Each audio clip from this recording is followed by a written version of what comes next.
bidiyon mu ne insha Allah zan nuna muku hanyar da za ku kare Facebook account naku daga masu hacking, wanda wannan abu ne da yake ciwo mutane tuwa ƙwarya. Mutum zai wayi gari kawai ya ga sunansa daga Ahmad ya koma Onyeka, wanda kun ga wannan ba da. Biyo mu cikin wannan bidiyon domin ku ga yadda za ku kare kanku. Za ku bude Facebook ɗinku sai ku zo ku danna madannan nan guda uku, sai ku yi ƙasa sai ku shiga wajen settings. Bayan kun zo wajen settings sai ku shiga nan wajen password and security, sai ku yi ƙasa ga nan inda aka rubuta use two factor authentication sai ku shiga cikin sa. Bayan ya bude muku wannan pejin sai ku zo wannan na biyu nan use text messages, sai ku danna nan wajen add phone number din nan, sai ku danna continue. To bayan ya kawo muku wannan fiskan sai ku zo ku sanya number wayar ku kamar haka. Bayan kun sanya number wayar ku sai ku danna continue.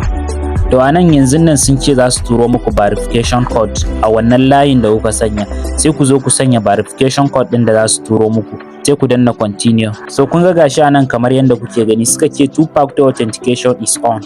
So yanzu duk sanda wani ya zo zai maka login din Facebook ɗinka a wayarsa, ko da ko ya san password naka, ya san kuma number wayar da ka bude da shi, bayan ya sanya dole sai Facebook ta turo maka OTP ta wannan layin naka. Kun ga mutum ba yana kusa da ku bane ba zai taba yi muku hacking din Facebook ba.